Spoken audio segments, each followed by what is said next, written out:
Today, we're making pumpkin spice snickerdoodles. This is an easy recipe, perfect for holidays. Start with room temperature butter and sugar and cream it together until it's smooth. Add a full egg and an egg yolk along with vanilla extract.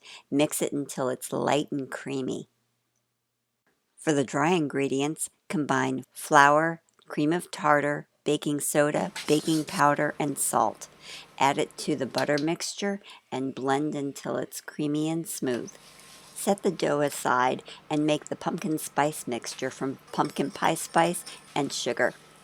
Portion out the dough using a cookie scoop so you get even-sized cookies and roll them into balls, and then just put them into the pumpkin spice and coat them really well.